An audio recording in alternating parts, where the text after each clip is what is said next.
दर्शन सहित नित्य ज्ञान अरु चारित्र साधु सेविये,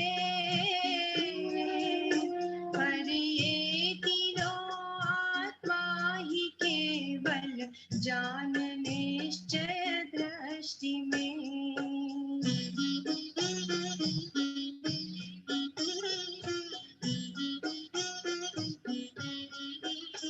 जो पुरुष कोई नपति को भी जान कर श्रद्धा करे,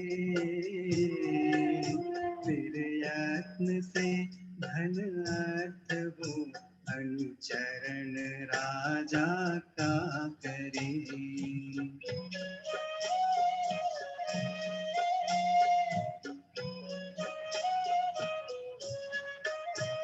जीवराज को यूं जानना, फिर श्रद्धना इस रीति से,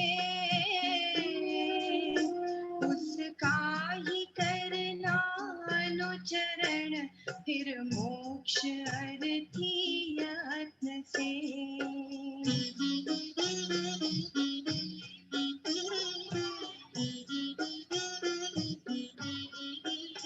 नो कर्म कर्म जो मैं अवरु मैं कर्म नो कर्म है, यह बुद्धि जब तक जीव की अज्ञानी तब तक वो रहे।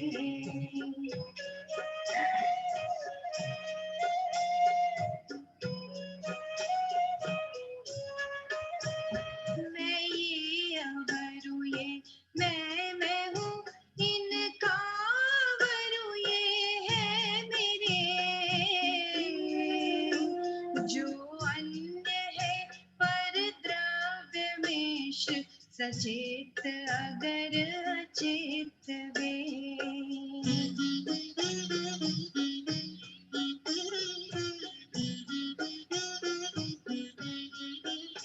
मेरा ही था पूर्व में, मैं इसी का गत काल में, ये होएगा मेरा वर, मैं किन कहूँगा भावी में।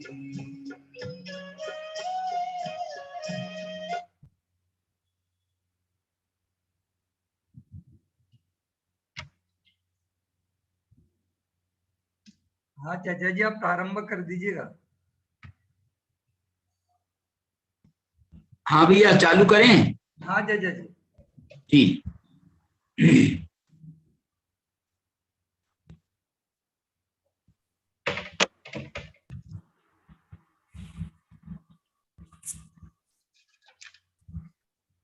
नमो अरिहंताणं, नमो सिद्धाणं, नमो आयरीयाणं, नमो वज्रायाणं, नमो लोई सवसाहूणम्,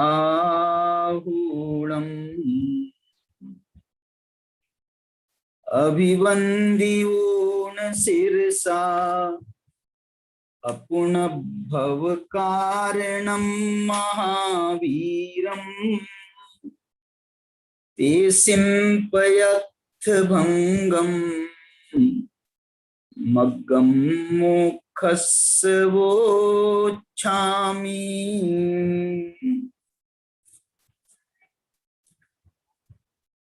मोक्ष मार्ग प्रकाशक की ग्रंथ की पूर्णता की दृष्टि से ये व्याख्यान माला के अंतर्गत हम मोक्ष मार्ग की चर्चा कर रहे हैं, और मोक्ष मार्ग की चर्चा के अंतर्गत पंचास्ति काय संग्रह के 9 पदार्थ पुरस्सर मोक्ष मार्ग प्रपंच वर्णन नामक दूसरे अधिकार की 150 और 151 गाथाओं के आधार पर जो कि मोक्ष पदार्थ से संबंधित गाथाएं हैं, इन गाथाओं की तात्पर्य वृत्ति टीका उसे हमें आज देखना है।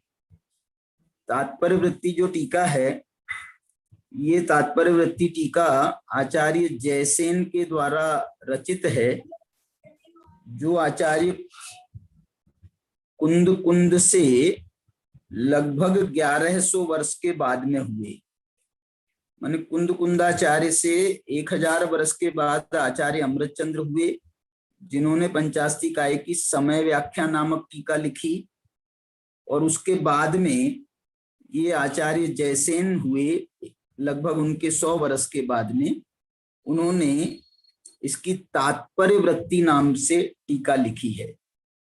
उनकी टीका का नाम समय व्याख्या है और इनकी टीका का नाम तात्पर्य वृत्ति है।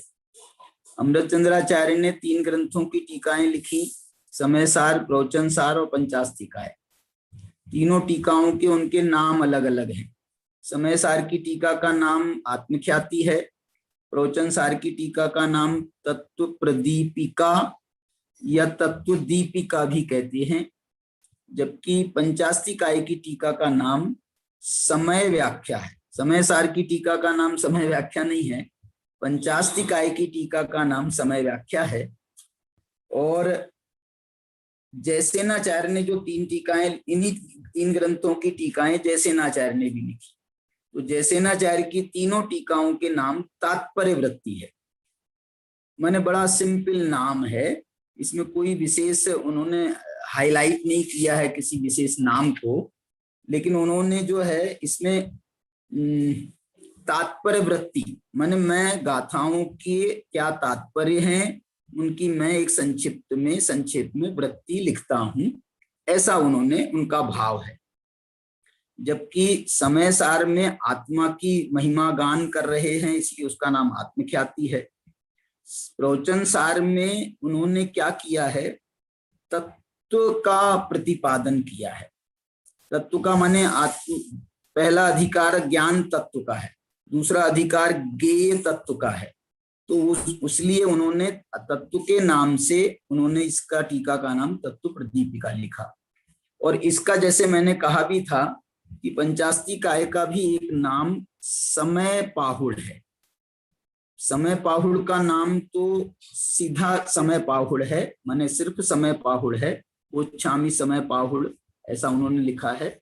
जबकि इसके ग्रंथ का नाम पंचत्थिकाय समय पाहुड़, ऐसा नामोल्लेख एक MB पाटिल करके आचार्य कुंद पर, जिन्होंने बहुत शोध कार्य किया है, तो उन्होंने इसके ये नाम उन्होंने उसमें दिए हैं। और इसके उल्लेख कहीं और भी मिलते हैं। मैंने तो एक ग्रंथ ही देखा है कहीं का प्रकाशन, उस ग्रंथ का नाम ही उन्होंने लिखा है पंचत्थिकाय समय पाहुड़, ऐसा उन्होंने उस प्रकाशन का ही नाम इस प्रकार से रखा है। तो ये समय और ये हमारे पास प्रमाण भी है कि उसकी टीका का नाम समय व्याख्या है। चलिए, मैं 150 और 151 गाथाएं जो कि मोक्ष पदार्थ की गाथाएं हैं, 2 गाथाएं और भी हैं, 150 151 तो अभी अपन ले रहे हैं, 152 और 53 भी मोक्ष पदार्थ की ही गाथाएं हैं। तो यहाँ पर अपन ने कल आत्मख्याति टीका पढ़ी थी, आज हम जो है इसकी जयसेनाचार्य की तात्पर्य वृत्ति टीका पढ़ रहे हैं। इसमें कई विशेष बातें आएंगी जिनकी चर्चा हम टीका के पढ़ने के दौरान करेंगे। देखिए, आपके स्क्रीन पर भी ये टीका आ रही है, 150, बहुत सुंदर, यही चाहिए थी, बहुत अच्छा। देखो 266 नंबर का पेज है, मेरा भी 266 नंबर का पेज यहाँ पर खुला है। इसमें इन्होंने ये जो बीच में कोष्टक बनाया है ना, इसमें उन्होंने यही लिखा है, एक मैंने उसका समझ लो विषय सूची दी है कि मोक्ष अधिकार की जो 10वां अंतराधिकार है, उसमें गाथा 158 से 161 तक, 158 से 161 ये उनके नंबर हैं तात्पर्य वृत्ति के। इसमें ये जो ऊपर नंबर दिए हैं ना, 158 तो नीचे लिखा है और ऊपर की लाइन में 150 और 151 ये जो गाथाएं यहाँ ऊपर आ रही हैं, तो उसके अनुसार इसके नंबर माने अमृतचंद्राचार्य के अनुसार इसके नंबर 150 और 151 हैं। इनके तात्पर्य वृत्ति के हिसाब से इनके नंबर 158, 159 है। ठीक है, तो ये एक देश, देखो इसमें क्या लिख रहे हैं वो, कि ये जो भाव मुक्ति है ना, इसके लिए इन्होंने शब्द दिया है एक देश मुक्ति, और जो पूर्ण साक्षात मुक्ति है उसके लिए उन्होंने सकल मुक्ति। एक देश मुक्ति माने घाती या कर्म से मुक्ति, और सकल मुक्ति माने घाती अघाती दोनों कर्मों से मुक्ति। इसका नाम सकल मुक्ति इन्होंने दिया है। देखो बहुत बढ़िया इन्होंने एक इसका चार्ट बना करके यहाँ प्रस्तुत किया है। अब मैं आपको जो है इसके नीचे हिंदी चला लेना भैया, अपन हिंदी से पढ़ेंगे टीका। यहाँ पर जो है गाथा तो अपन ने कल पढ़ी थी, मैं इसका जो है ये जो पद्यानुवाद कल्पना बेन जी ने बनाया है वो आपके सामने पढ़ता हूं। 158 का, हाँ यही। हेतु अभाव में नियम से आश्रव निरोध हो ज्ञानी के, उन भाव आश्रव के बिना ही रोध कर्मों का बने। उन कर्म बिन सकलज्ञ सकल पदार्थ दर्शी हो वही, पाते अतीन्द्रिय अंत बिन निर्बाध सुख को भी वही। वाह, देखो यहाँ पर अपन ने कल भी इसकी उत्थानिका पढ़ी थी कि 4 द्रव्य घाती कर्मों से मोक्ष के हेतुभूत परम संवर रूप भाव मोक्ष को कहते हैं। गाथा में भी उन्होंने ये लिखा कि हेतु के अभाव में नियम से आश्रव निरोध हो ज्ञानी के। ज्ञानी के नियम से आश्रव का निरोध होता है, और उन भाव आश्रव के बिना ही रोध कर्मों का बने। भाव आश्रव के बिना जो है वो जो हेतु का अभाव हो गया, आश्रव का निरोध हो गया, फिर भाव आश्रव का अभाव हुआ तो भाव आश्रव के बिना ही रोध कर्मों का बने, कर्मों का भी इससे निरोध हो जाता है। और फिर उन कर्म बिन सकलज्ञ सकल पदार्थ दर्शी हो वही। और जब कर्मों का रोध होता है तो कर्मों का अभाव भी होता है। कर्मों का अभाव माने घाती कर्मों का रोध हुआ पहले, बाद में रोध माने निरोध हुआ, उसके बाद में घाती कर्मों का अभाव हो गया।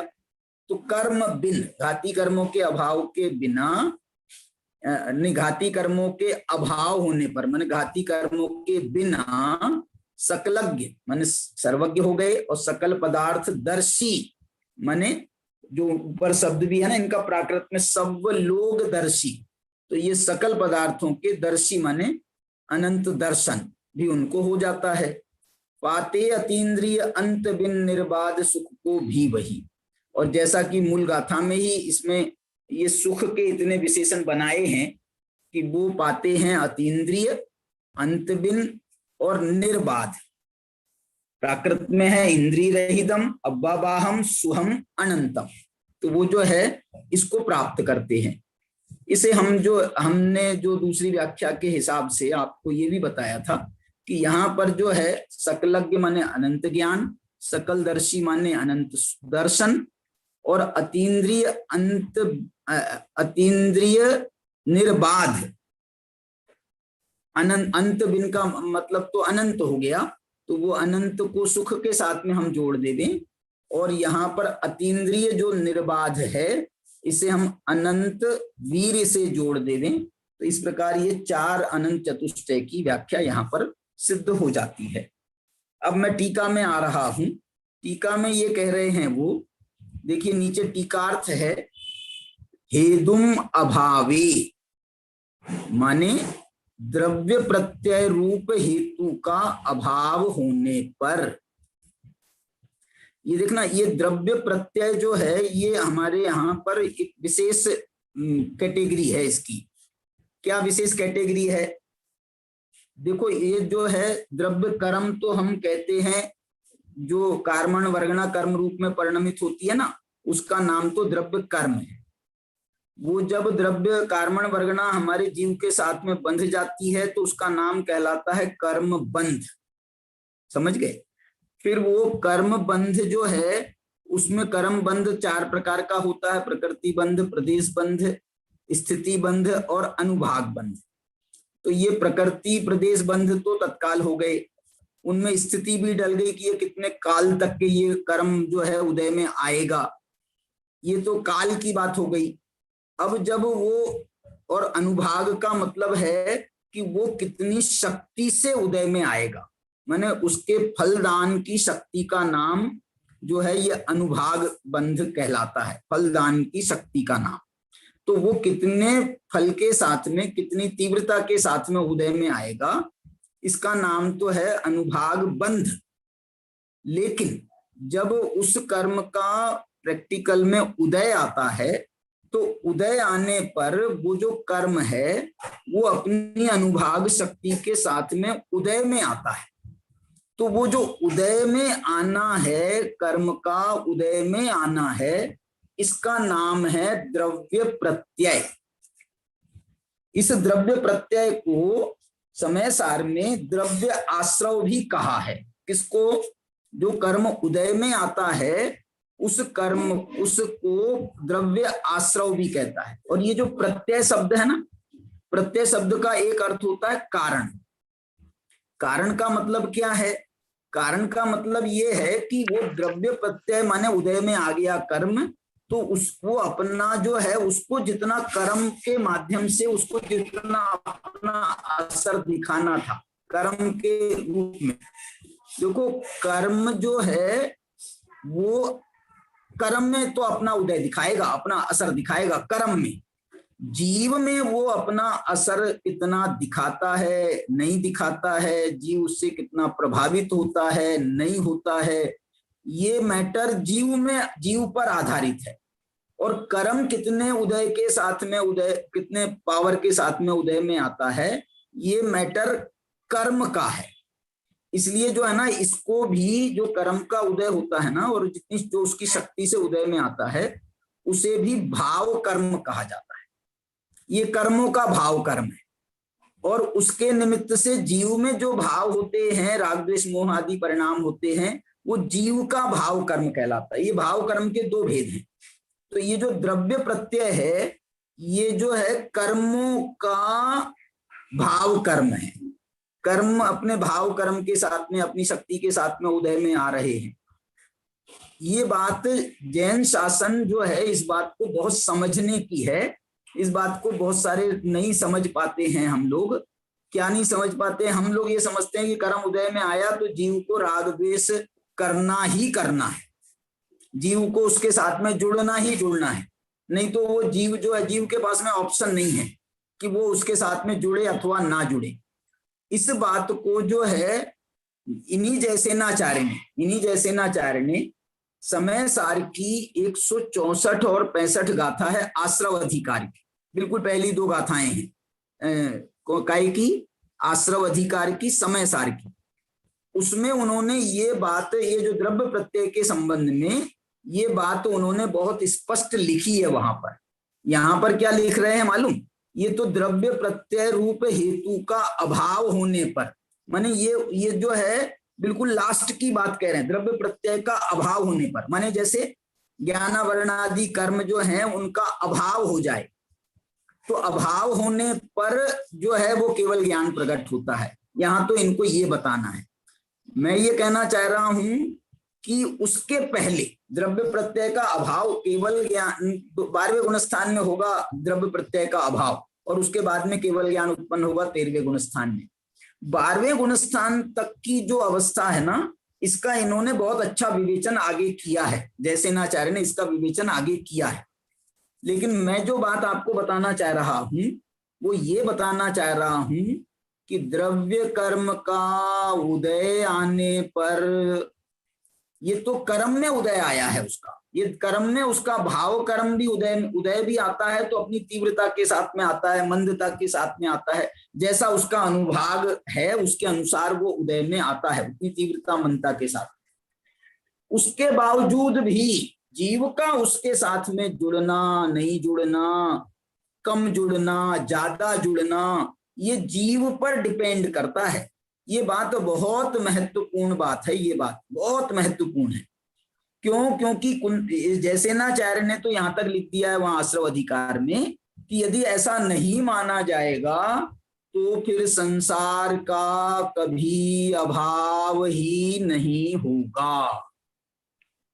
ये बात हमारे वहां पर हमारी जो है ना कल समय सार की परिचर्चा में भी चली थी, कल शाम को समय सार की परिचर्चा में भी चली थी। और यहाँ का प्रकरण को देख करके मुझे उसकी बात याद भी आ गई। उसे जो है हेमचंद जी भाई साहब कल हमारी परिचर्चा में आए थे, तो उन्होंने ये बात को बताया था कि समय सार में 164-65 गाथा की टीका में ये जो कोटा से समय सार छपा है उसका जो पेज नंबर है 328, तो 328 नंबर के पेज पर ये चर्चा आई है। मैं आपके सामने वो शब्द बाई शब्द पढ़ता हूं, और ताकि आपको जो है ये आगम आधार आपके ख्याल में रहे। नहीं तो सामान्य से हम ऐसा ही समझ लेते हैं कि कर्म का उदय आया है ना तो जीव को उसके साथ में जुड़ना ही है।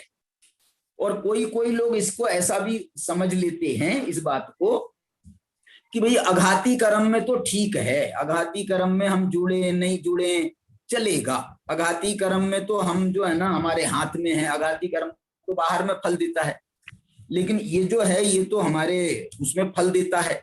इसलिए इसको जो है घाती कर्म तो हमारे आत्मगुणों के घातक है ना, इसलिए इनका फल तो आत्मा में ही मिलता है, ऐसा हम इसका अर्थ समझ लेते हैं। लेकिन ये जो बात है ये अकेले अघाती कर्म के लिए नहीं है, घाती कर्म के लिए भी है। और घाती कर्म के लिए ही नहीं है, मोहनीय कर्म के लिए भी है।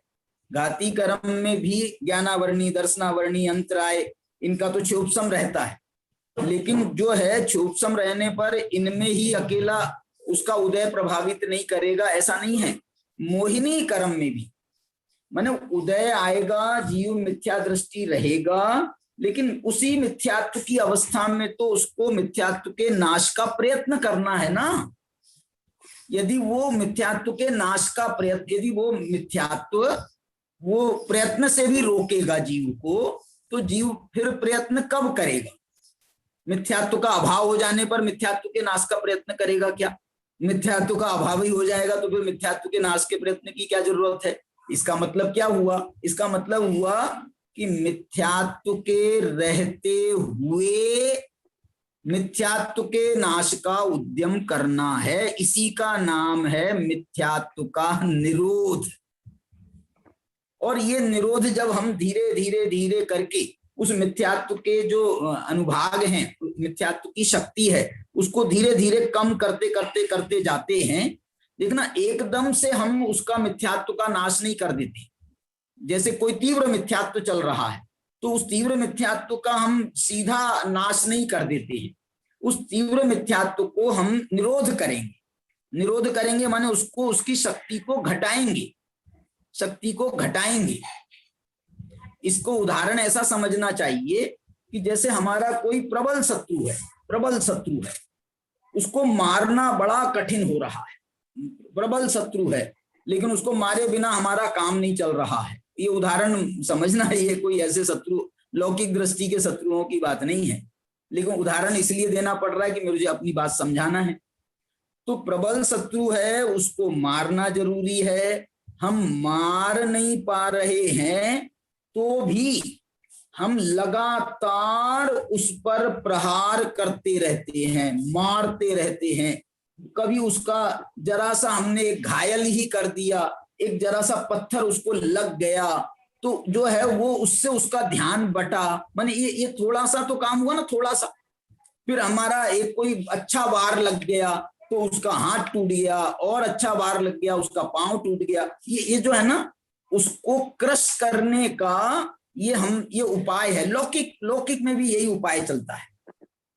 देखो हमारे को बहुत कोई कैंसर की बीमारी हो गई, बहुत बड़ी बीमारी है।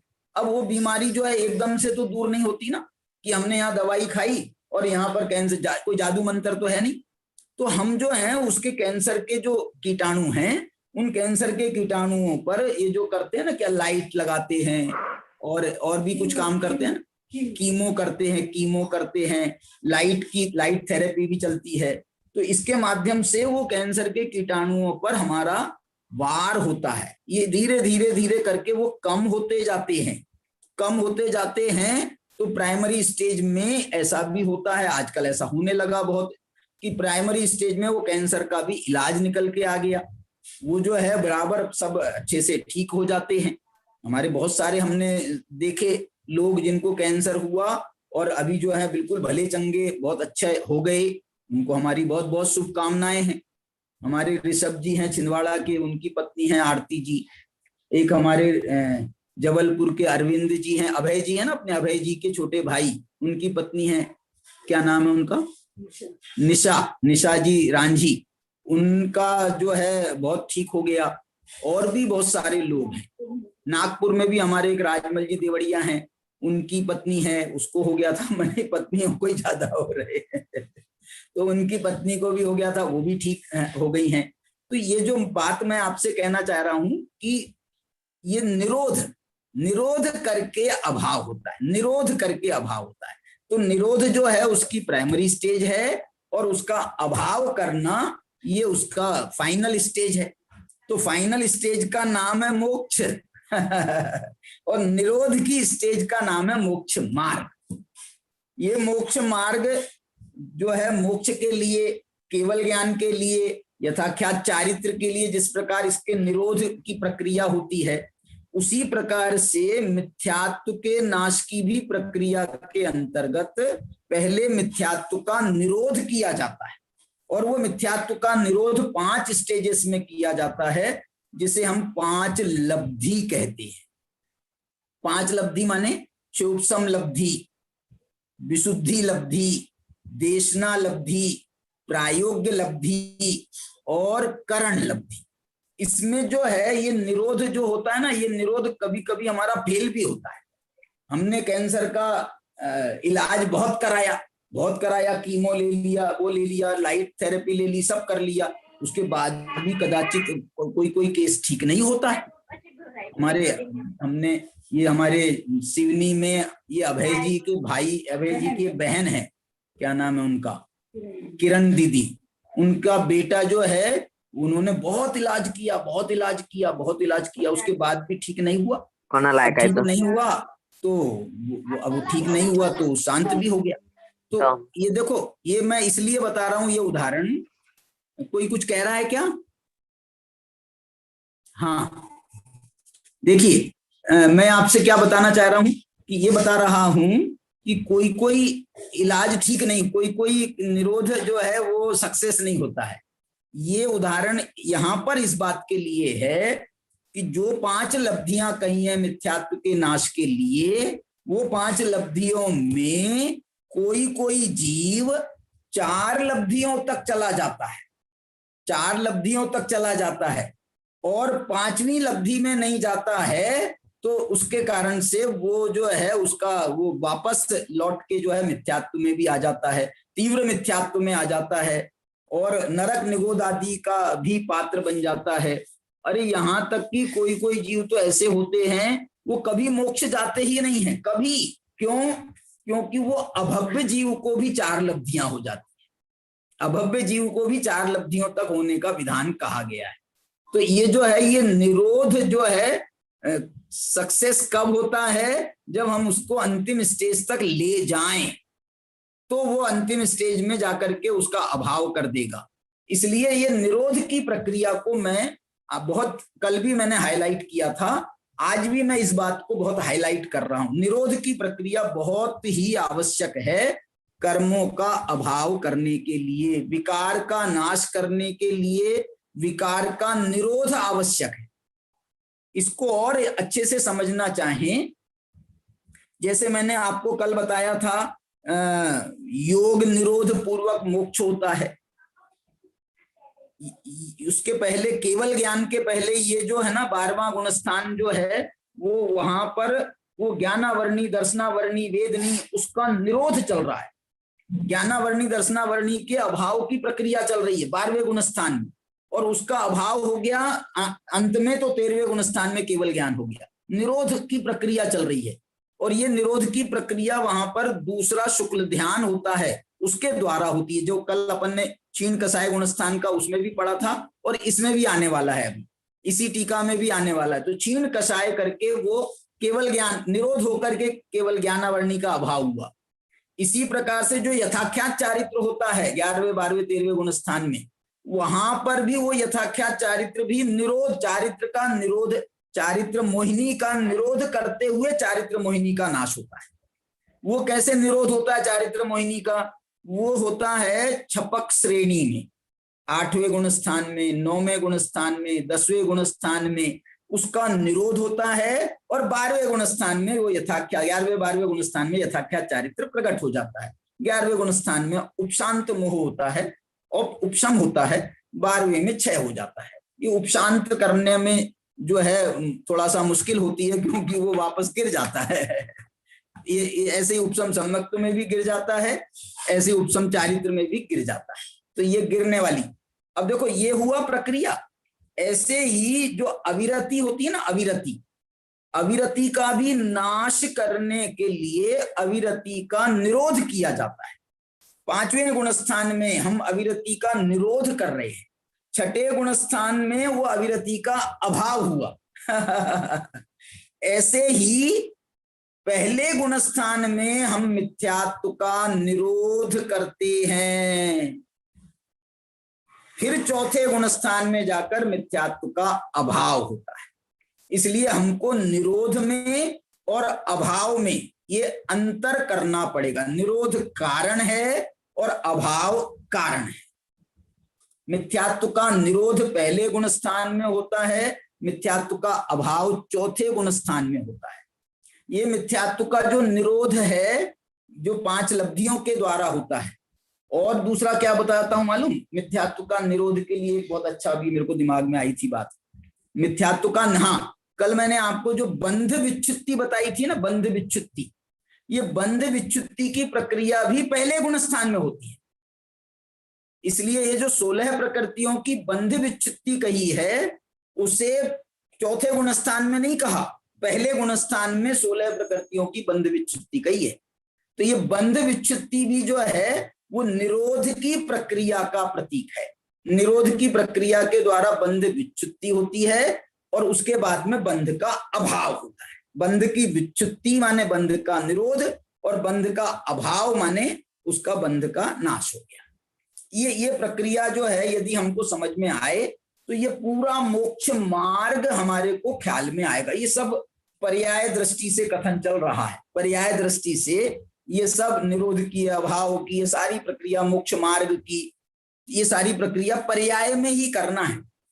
स्वभाव दृष्टि से यदि विचार किया जाए तो स्वभाव तो त्रिकाल शुद्ध है। बना बनाया भगवान है। ये जो है ना स्वभाव हमारा तो बना बनाया भगवान है।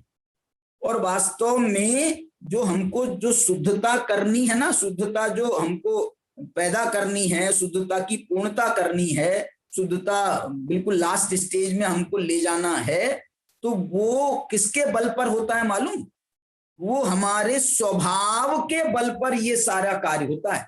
स्वभाव के बल पर सम्यक दर्शन, स्वभाव के बल पर अविरति का नाश, स्वभाव के बल पर गुणस्थान की बढ़वारी, स्वभाव के बल पर प्रमाद का अभाव, स्वभाव के बल पर श्रेणी आरोहण, स्वभाव के बल पर ही क्षीण मोह, शांत मोह गुणस्थान, स्वभाव के बल पर यथाख्यात चारित्र, स्वभाव के बल पर ही केवल ज्ञान। स्वभाव जो है ये वो है कि ये हमको ये बताता है स्वभाव कि देखो ऐसा होना है, ऐसा।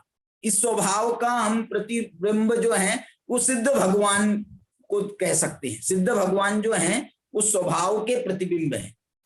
तो इसलिए पर्याय दृष्टि से तो हम सिद्ध भगवान को देख करके कह सकते हैं ये, लेकिन सिद्ध भगवान तो पर हैं, दूसरी आत्मा है। मुझे तो मेरी आत्मा में बताओ, मेरी आत्मा में वो ताकत है क्या नहीं, मेरी आत्मा में वो संभावना है क्या नहीं। सिद्ध भगवान ने अपना कल्याण कर लिया तो उनको देख करके तो मेरा कल्याण नहीं होगा, वो तो मेरा कल्याण कर नहीं देंगे, मुझे तो मेरे से मेरा कल्याण होगा।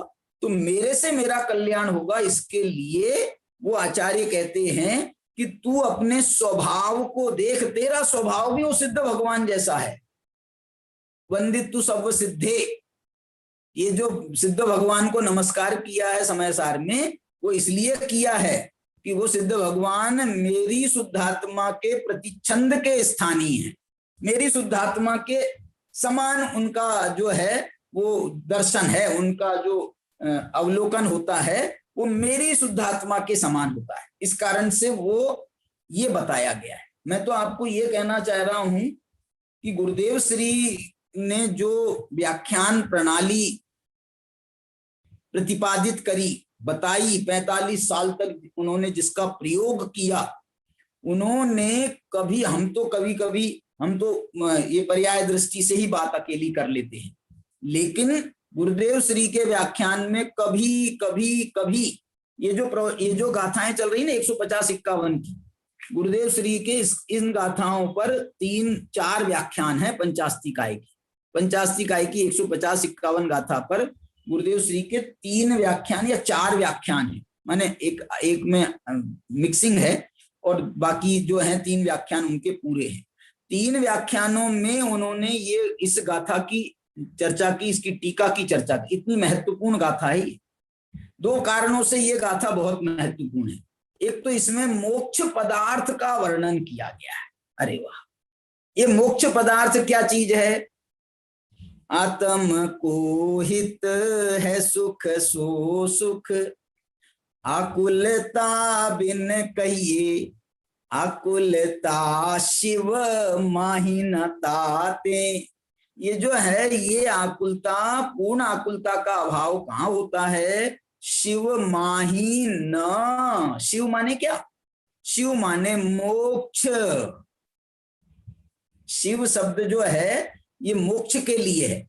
और ताते शिव मग लाग्यो चाहिए, तो शिव मग माने मोक्ष मार्ग, शिव मग माने मोक्ष मार्ग, और शिव माने मोक्ष। और देखो इस मोक्ष को क्या बढ़िया व्याख्या करिए छैडालाकार ने। ये शिव माने क्या है मालूम? शिव माने मोक्ष तो है ही वो पर्याय दृष्टि से बात, लेकिन शिव माने अतीन्द्रिय सुख, शिव माने अतीन्द्रिय आनंद, शिव माने अनंत सुख। आत्म को हित है सुख, सो सुख आकुलता बिन कहिए, और आकुलता शिव माहिना ताते शिव मग लाग्यो चाहिए। इसलिए ये जो है ना, सुख से इसको जोड़ा है। इसका मतलब है मोक्ष माने वो जो अवस्था है ना, वो अवस्था। मैं एक बात, ये बच्चे लोग बैठे हैं, इनके सामने एक बात कहना चाहता हूं। यदि द्रव्य मोक्ष के स्वरूप को हम बताएं ना, हाईलाइट करें द्रव्य मोक्ष के स्वरूप को, तो हो सकता है आप अपना मोक्ष के संबंध में विचार कैंसल कर दो। क्या बोल रहा हूं? मजाक में कह रहा हूं। मैं ये कह रहा हूं क्योंकि द्रव्य मोक्ष के स्वरूप का यदि विचार करेंगे तो ऐसा बताने में आएगा ना, वो द्रव्य मोक्ष किसका नाम है? तो द्रव्य मोक्ष में जहां द्रव्य कर्म नो कर्म भाव कर्म का तीनों का अभाव हो गया है, जहां पर जो है सारा संसार छोड़ करके जाना पड़ता है, माने एक प्रकार से तो मरण वाली बात है ना, एक भव से जब मरते हैं दूसरे भव में जाते हैं, यहाँ तो पूरे संसार का ही मरण हो गया, संसार का ही अभाव हो गया, फिर मोक्ष में चले गए। तो जिनको संसार का थोड़ा सा प्रेम रहता है वो बोलेंगे भैया हमको नहीं जाने ऐसे मोक्ष, हमें नहीं जाने, हमको नहीं जाना ऐसे मोक्ष में, तो वो घबरा सकते हैं। इसलिए अस्थि से बात करते हैं। और देखो, और दूसरी बात कहूं द्रव्य मोक्ष की, तो जैसे कल तो मैंने आपको बहुत अच्छे से बताया था, आज उसका यदि हम दूसरे ढंग से प्रस्तुत कहें ना, कल तो ये बताया था कि वो जहां भूख का नाम नहीं है, जहां प्यास का काम नहीं है, खांसी और जुकाम नहीं है, ये तो पॉजिटिव तरीके से बताया था। नेगेटिव तरीके से बताया जाए तो मैं ये कहूंगा भैया मोक्ष हमें नहीं जाने। क्यों नहीं जाना? वहां खाने को नहीं मिलता, खाने के लाले पड़ जाते हैं, पीने को पानी नहीं मिलता है, एक बूंद नहीं मिलती है, जैसे नरकों में नहीं मिलती है ना। नरकों में तो मिलती नहीं है, और मोक्ष में जरूरत नहीं है। दोनों में बहुत फर्क है, लेकिन दोनों में एक बात कॉमन हो गई ना, वहां भी नहीं उपयोग होता है, वहां भी उपयोग नहीं होता है। तो इसलिए जो है इसको नेगेटिव तरीके से ऐसा समझा जाएगा ना द्रव्य मोक्ष को, तो हम जो है अपना विचार कैंसिल भी कर सकते हैं। लेकिन भाव मोक्ष की तरफ से यदि बात की जाए मोक्ष की, तो कौन नहीं होगा ऐसा जो इस मोक्ष में नहीं जाना चाहेगा। क्या है भाव मोक्ष? केवल ज्ञान। सारे लोकालोक का ज्ञान जिसको हो जाता है उसका नाम है मोक्ष। जहां सारे लोकालोक का एक माने सामान्य अवलोकन करते हैं तो पूरा लोकालोक का चित्र आ जाता है। सामान्य अवलोकन करते हैं ना, सामान्य अवलोकन जो करते हैं, जैसे अपन सामान्य अवलोकन को मैं ऐसा कहता हूं, जब हम देखते हैं ना, जानते हैं, तो समझ लो वीडियोग्राफी है, और देखना माने फोटोग्राफी है। फोटोग्राफी में तो आपने एक समय में आपने जो दृश्य का आपने क्लिक किया, बस वो आपका दृश्य आ जाता है। ऐसे यहाँ पर अनंत दर्शन के द्वारा ये जो है एक प्रकार का, एक समय में आपने पूरा लोकालोक का फोटो खींच लिया, एक समय में। वैसे जानना भी एक समय में हो जाता है, लेकिन उसकी प्रक्रिया दूसरे टाइप की। वो जो है ये दर्शन जो है ना, इसलिए दर्शन को मैं वैसा फिक्स बता रहा हूं, और ज्ञान को जो है चंचल बता रहा हूं, यद्यपि ऐसा सर्वथा नहीं है। तो ज्ञान को वीडियोग्राफी, क्योंकि उसमें जो है बिल्कुल पूरा लोकालोक ऐसा चलता फिरता हुआ नजर आता है, और वो चलता फिरता हुआ लोकालोक भी उनके पूरे ज्ञान में झलक जाता है, उनका भूतकाल ज्ञान में आ जाता है, भविष्यकाल ज्ञान में आ जाता है, पूरे लोकालोक का। और ये पूरा लोकालोक जो है अनंत दर्शन में वो एक दर्शन मात्र में आ जाता है। तो ये सामान्य अवलोकन का नाम दर्शन है, विशेष अवलोकन का नाम ज्ञान है।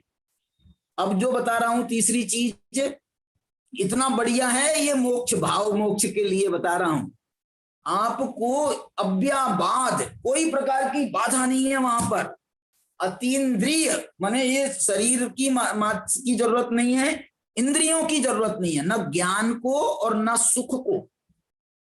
न ज्ञान को इंद्रियों की जरूरत है, न सुख को इंद्रियों की जरूरत है। ऐसा अतीन्द्रिय ज्ञान, ऐसा अतीन्द्रिय सुख, ऐसा अव्याबाध, कोई प्रकार की बाधा नहीं। अनंत अनंत अनंत, जैसा ज्ञान अनंत है, जैसा दर्शन अनंत है, जैसा वीर्य अनंत है, ऐसा सुख अनंत है। बताओ, तो ये जो है ये बताया जाए तो कौन ऐसा होगा जो इस मोक्ष को नहीं चाहेगा। इसलिए ये भाव मोक्ष का वर्णन, मोक्ष पदार्थ के वर्णन में आचार्य कुनकुन भगवान ने भी पहले किया। 2 गाथाएं में भाव मोक्ष बताया।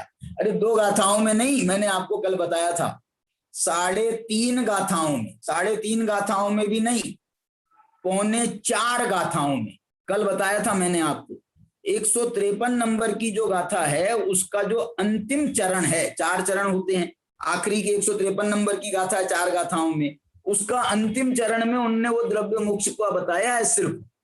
उसके पहले वो पूरा भाव मोक्ष ही चलता रहा है। 4.25 गाथाओं में भाव मोक्ष, और आखिरी के 1 चरण में उन्होंने सिर्फ द्रव्य मोक्ष की चर्चा करी है। इसलिए जो है महत्वपूर्ण भाव मोक्ष है, भाव मोक्ष महत्वपूर्ण है। और उस भाव मोक्ष के दर्शन सबसे बढ़िया महत्वपूर्ण मालूम क्या है भाव मोक्ष में, कि वो भाव मोक्ष को हम साक्षात देख सकते हैं। समो शरण में विराजमान जो अनंत भगवान हैं वो भाव मोक्ष स्वरूप हैं, और भाव मोक्ष स्वरूप होने से उनके हम साक्षात दर्शन कर सकते हैं, अभी दर्शन कर सकते हैं। आप ध्यान में बैठ जाओ, ध्यान में, और समो शरण में विराजमान अनंत भगवान सीमंदर भगवान का आप विचार करो, आपके ध्यान में आ सकते हैं। साक्षात आंख खोल करके भले ही नहीं दिखें, लेकिन आपके ध्यान में तो आ ही सकते हैं।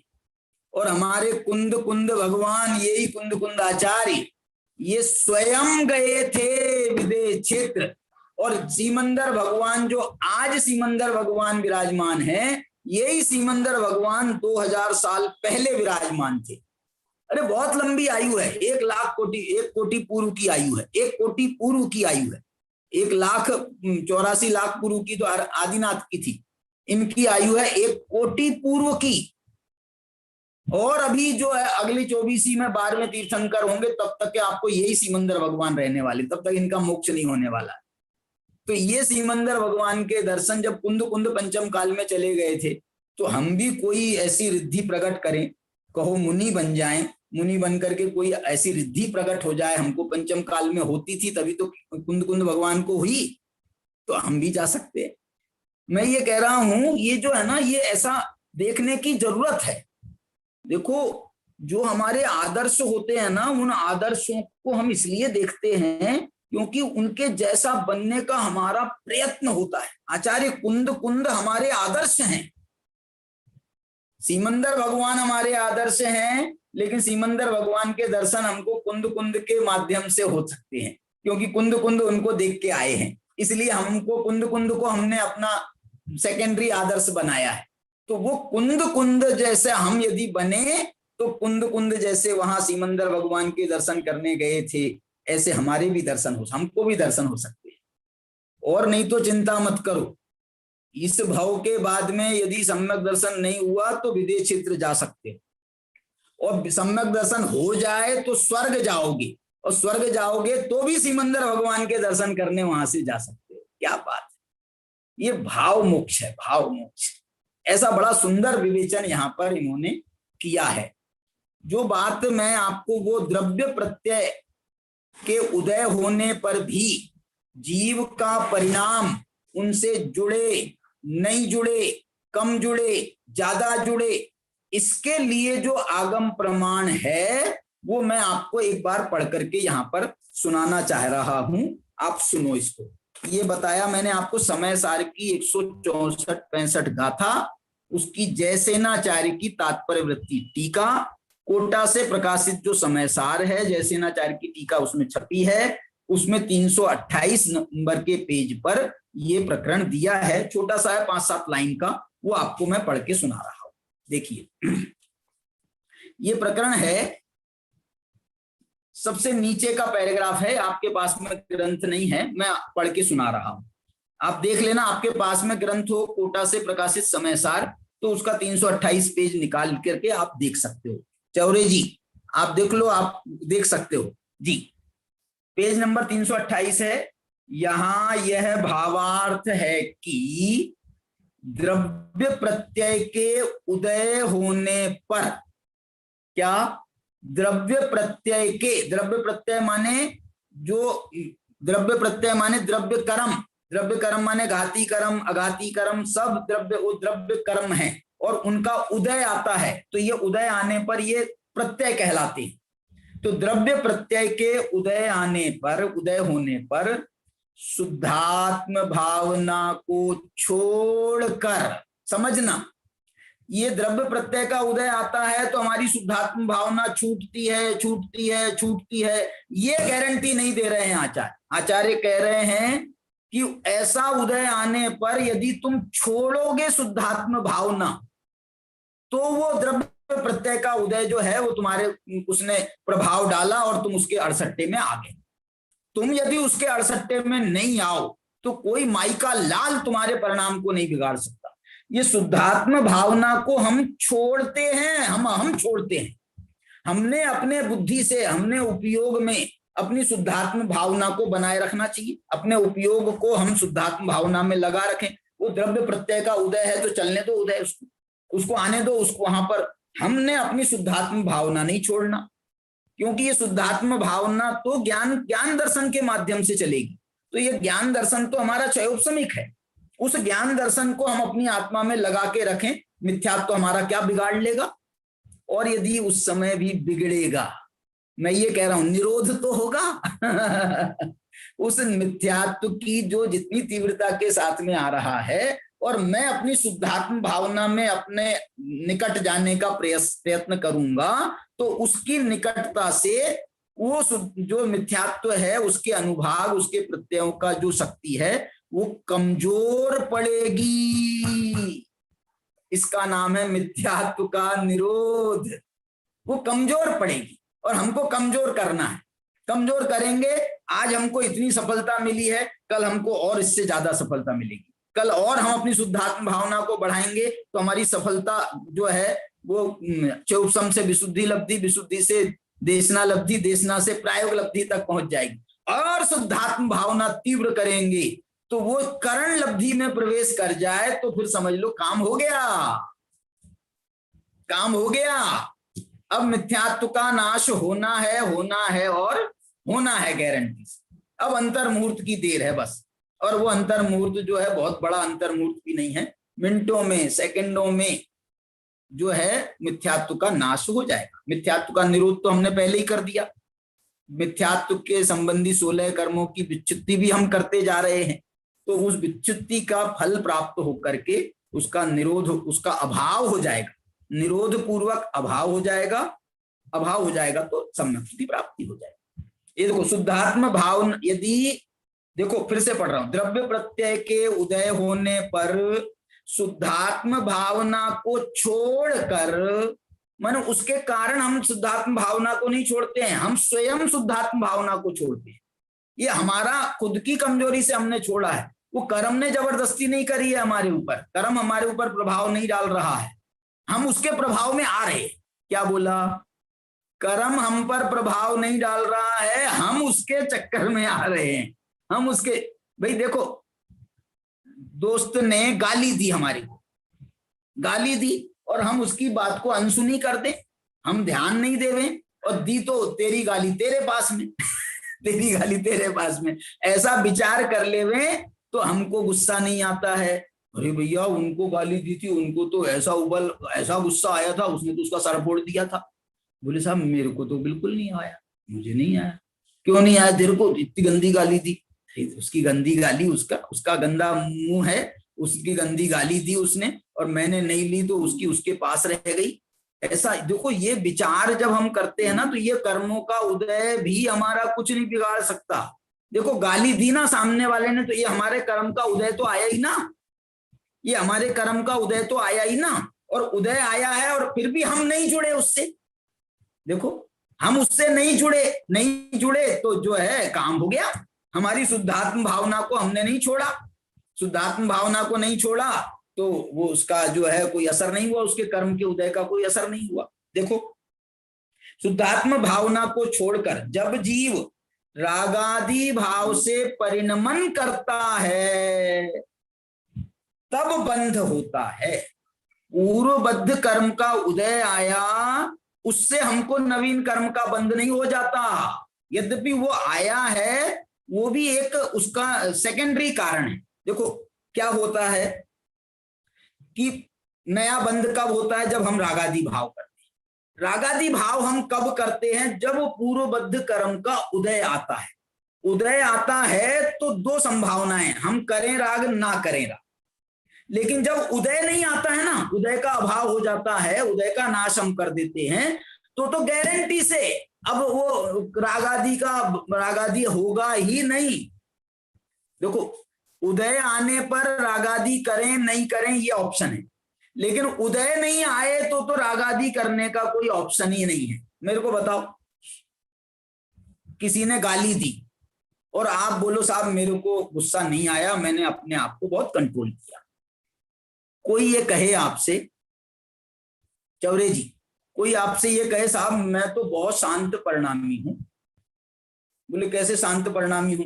कोई मेरे को कुछ ना बोले तो मेरे को कुछ नहीं होता, कोई मेरे को गाली नहीं देवे तो मेरे को बिल्कुल गुस्सा नहीं आता, मैं तो बहुत शांत परिणामी। अरे यार तुम कैसी बातें कर रहे हो? कोई गाली ना देवे तो कौन मूर्ख को गुस्सा आता है? जबरदस्ती आ बैल मुझे मार कोई करने जाता है क्या? जब गाली नहीं देगा तो गुस्सा आने का तो प्रश्न ही नहीं है। ये तो गाली देने के बाद आपकी परीक्षा है, हमारी परीक्षा है कि हम गुस्सा करते हैं कि नहीं करते। गाली सुन मन खेद न आनो गाली सुन करके मन में खेद भी नहीं लाना। ये नहीं लाना माने यही शुद्धात्म भावना के बल पर वो रागादि भाव से परिणमन नहीं करना। लेकिन यहां पर क्या हो रहा है? द्रव्य प्रत्यय के उदय होने पर शुद्धात्म भावना को छोड़कर जब जीव रागादि भाव से परिणमन करता है तब बंद होता है। अब आगे देखो क्या लिख रहे हैं जयसेनाचार्य, केवल द्रव्य कर्मों के उदय मात्र से बंध नहीं होता। फिर से, केवल द्रव्य कर्मों के उदय मात्र से बंध नहीं होता है। ये पूरा संस्कृत में भी इसी भाषा में लिखा है। द्रव्य प्रत्योदये सती शुद्धात्म स्वरूप भावनाम त्यक्त्वा यदा रागादि भावेन परिणमति तदा बंधो भवति नैव उदय मात्रेण। उदय मात्र से ही बंध नहीं होता है। अब आगे देखो कितने बढ़िया बात लिख रहे हैं। यदि द्रव्य कर्म के उदय मात्र से बंध होता हो तब तो हमेशा संसार ही बना रहता। क्यों? क्योंकि संसार में एक समय भी ऐसा नहीं है जब कोई कर्म का उदय ना हो।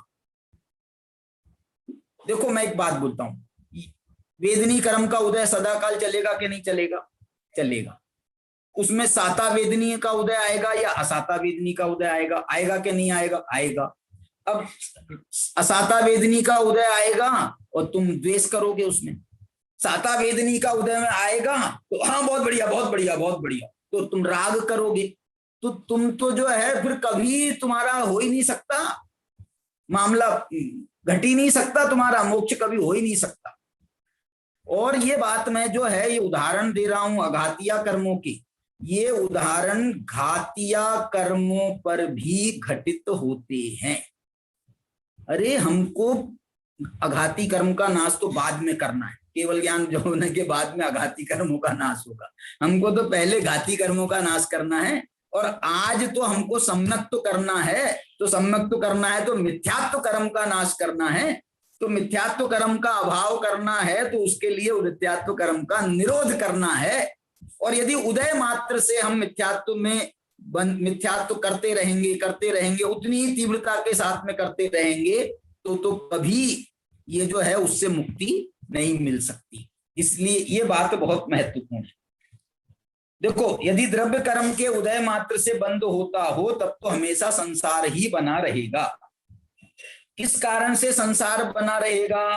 क्योंकि संसारी जीवों के हमेशा ही कर्मोदय विद्यमान होता है। संसारी जीवों के हमेशा ही संसार कर्मोदय विद्यमान रहता है। ये शरीर है ना, ये शरीर आपका संसार में कब नहीं रहेगा? वो जो 1 2 3 समय रहते हैं जो विग्रह गति में, वहां भी 2 शरीर तो साथ में रहते ही रहते हैं, कार्बन शरीर और तेजस शरीर। तो शरीर कभी साथ में नहीं रहेगा क्या आपका? कर्म कोई हमारे साथ में जाते हैं, कर्म हमारे साथ में लगे हैं। कितना कर्म हमारे साथ में रहता है मालूम? ऐसा लिखा है, समय प्रबद्ध नाम का कर्म 1.5 गुण हानि, क्या लिखा है संयम? समय प्रबद्ध नाम का जो कर्म है वो हमेशा हमारे साथ में रहता है। एक समय भी वो समय प्रबद्ध नहीं, कुछ ज्यादा है उसकी संख्या, तो उतना कर्म जो है वो तो रहता ही रहता है जीव के साथ में। और कर्म है उदय, तो उदय में भी आएगा ही आएगा। इसलिए जो है उदय में आने दो उसको, कर्म अच्छा है। उदय आएगा तो झड़ेगा, निर्जरा को प्राप्त होगा। उदय की चिंता नहीं करना, उदय की चिंता नहीं करना। काय की चिंता करना? अपनी स्वरूप आराधना की चिंता कर। तुम तो अपनी स्वरूप की आराधना करो। तुमको क्या पता है, मैं दूसरी भाषा में कहूं, कर्म का उदय आ रहा है नहीं आ रहा है, तुमको क्या पता है? तुम छोड़ो ना उसको, जो अंधेरे में है चीज हम उसके पीछे क्यों पड़ जाएं? हम तो अपनी शुद्धात्म भावना का ध्यान करें, ये बात बता रहे हैं। देखो, क्योंकि संसारी जीवों के हमेशा ही कर्मोदय विद्यमान रहता है, तो फिर द्रव्य कर्मोदय बंध का कारण नहीं है क्या? तो फिर द्रव्य कर्मोदय बंध का कारण नहीं है, प्रश्नवाचक। कर्मोदय बंध का कारण नहीं है ऐसा नहीं है। देखो, कर्मोदय होने पर बंध नहीं होता है ऐसा नहीं कह रहे हैं, लेकिन कर्मोदय होने पर बंध होता ही है ऐसा भी नहीं कह रहे। क्या मतलब है? ऑप्शन है, हमारे हाथ में है कि वो हम उसका बंध कितना करते हैं कितना नहीं करते हैं। देखो, निर्विकल्प समाधि से भ्रष्ट जीवों के, देखो ये लिख रहे हैं, निर्विकल्प समाधि से भ्रष्ट जीवों के मोह सहित कर्मोदय व्यवहार से निमित्त है। जो हम निर्विकल्प समाधि में नहीं है, अपनी शुद्धात्म भावना को हमने छोड़ दिया है, तो फिर जो है हमारा ध्यान बाहर में जाएगा, फिर उदय की तरफ भी हमारा ध्यान जाएगा। उदय में आएंगे तो हम फिर जो है, फिर तो हमको कोई रोक नहीं सकता है राग आदि करने से। हमको अपनी शुद्धात्म भावना में रहना आवश्यक है। वो व्यवहार से निमित्त, कर्मोदय व्यवहार से निमित्त है, परंतु निश्चय से अशुद्ध उपादान कारण रूप अपना रागादि अज्ञान भाव ही बंध का कारण है। क्या बोला आखिरी में? निश्चय से अशुद्ध उपादान कारण रूप, क्या मतलब है? माने मेरी कमजोरी ही खुद की, मेरे उपादान की कमजोरी है। उसने गाली दी, मेरे से रहा नहीं गया। क्या बोलते हैं हम? बोलो, मेरे से रहा नहीं गया। मेरे से रहा नहीं गया का मतलब क्या है? मेरे से रहा नहीं गया का मतलब है कि मैं उससे जुड़ गया। एक बात बताओ, ये तो तुम्हारे सामने उसने गाली दी, तुमको सुनाई पड़ गई। उसने अपने कमरे में गाली दी होती तो, ऊपर छत पर जाकर के तुम्हारे को गाली दी होती तो, और बहुत जोर के चिल्ला करके भी दी होती, तुम्हारे नीचे आवाज नहीं आती तो तुमको क्या पता चलता? गाली नहीं दी क्या उसने? गाली नहीं दी क्या उसने? गाली तो दी है उसने।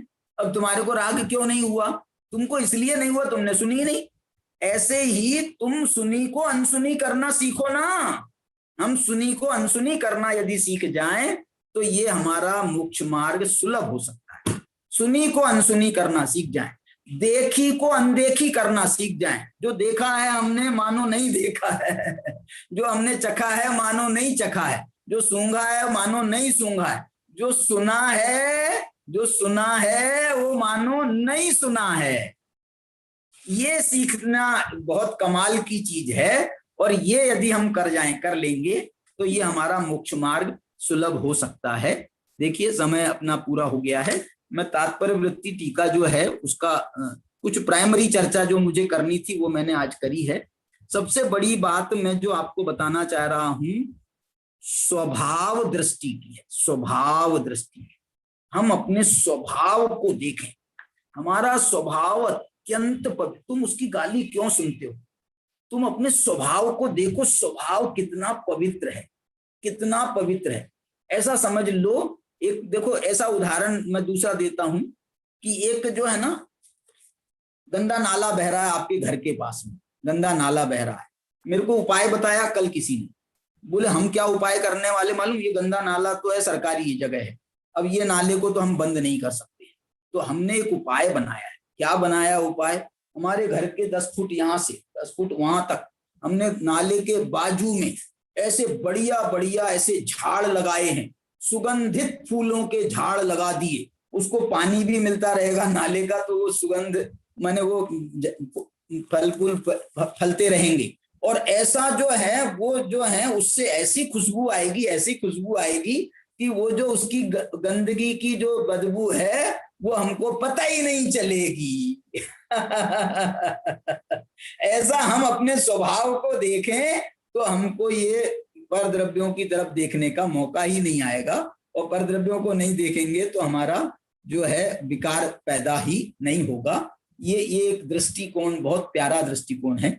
इस पर हम विचार करें और अपने जीवन को सुगंधित बनाएं सम्यक्त्वादी भावों के द्वारा। चलिए अभी की चर्चा को यहीं पर विराम देते हैं, और कुछ किसी को विशेष बात बतानी हो या कोई बात करनी हो तो कर सकते हैं।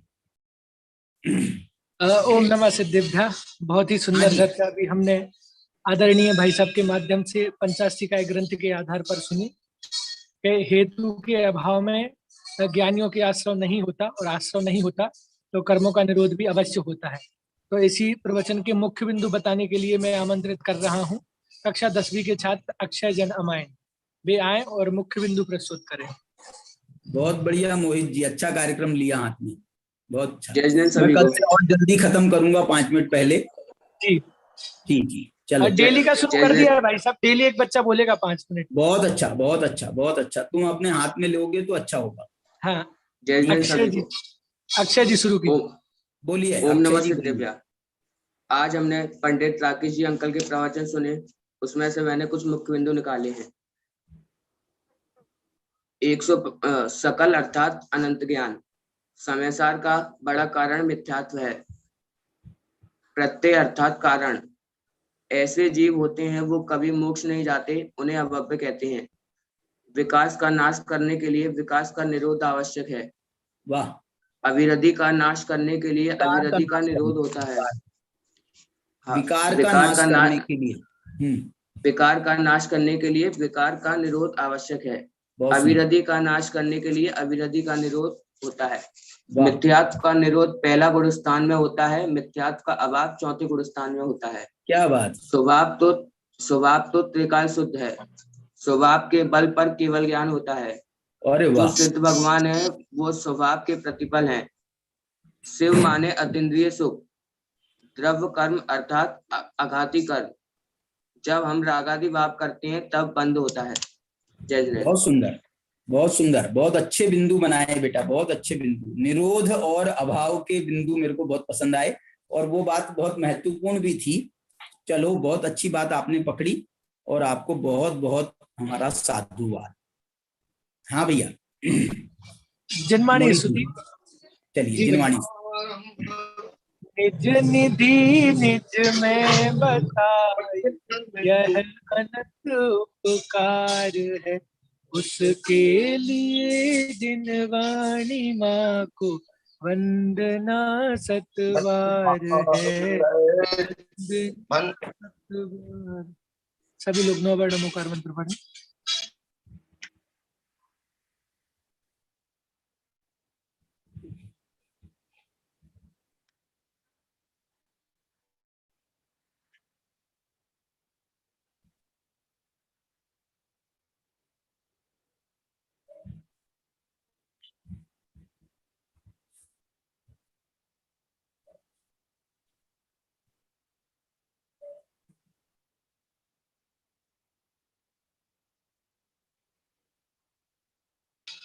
बोलिए परम मंगलकारी द्वादशांग जिनवाणी माता की जय हो। महान जैन धर्म की। हाँ नरेश जी, बच्चे से सुन लिए आपने मुख्य बिंदु। नरेश जी पीछे पड़े थे, मुख्य बिंदु बच्चों से सुनने के लिए आज कार्यक्रम का शुभारंभ हुआ है। बहुत बढ़िया। मोहित जी को, सुदर्शन जी को और हमारे बच्चों को भी सबको बहुत बहुत धन्यवाद। चलिए, जय जिनेन्द्र सभी को। हमारे जय सभी जिनेन्द्र। जय कुमार जी भाई साहब, डायमंड जी भाई साहब, नरेश जय जी, जिनेन्द्र। सबको जय जिनेन्द्र। अशोक भैया हैं,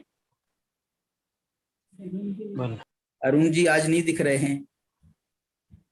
चलिए, जय जिनेन्द्र।